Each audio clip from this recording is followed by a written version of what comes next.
I have already told you of the sickness and confusion that comes with time traveling, and this time I was not seated properly in the saddle, but sideways and in an unstable fashion.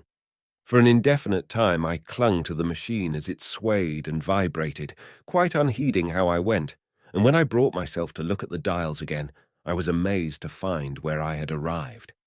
One dial records days, and another thousands of days, another millions of days, and another thousands of millions.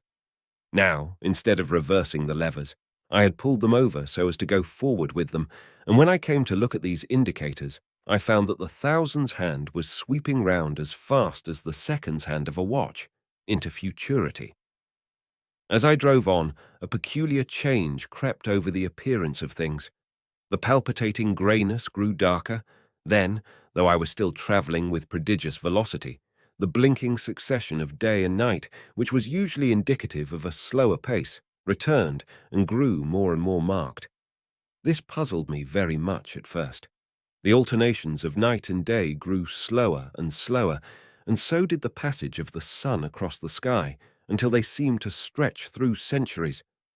At last, a steady twilight brooded over the earth, a twilight only broken now and then when a comet glared across the darkling sky. The band of light that had indicated the sun had long since disappeared, for the sun had ceased to set. It simply rose and fell in the west, and grew ever broader and more red.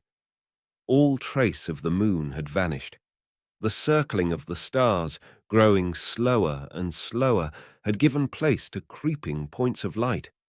At last, some time before I stopped, the sun, red and very large, halted motionless upon the horizon, a vast dome glowing with a dull heat, and now and then suffering a momentary extinction.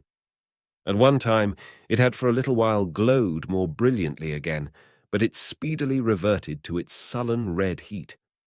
I perceived by this slowing down of its rising and setting that the work of the tidal drag was done. The earth had come to rest with one face to the sun, even as in our own time the moon faces the earth.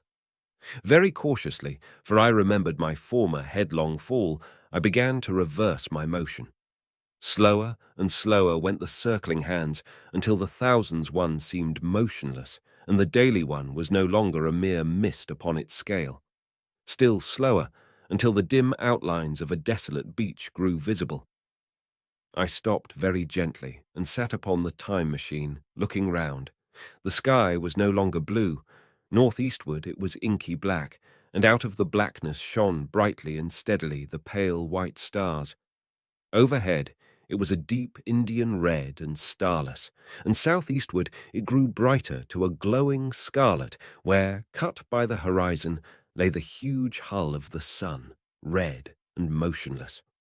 The rocks about me were of a harsh, reddish colour, and all the trace of life that I could see at first was the intensely green vegetation that covered every projecting point on their southeastern face.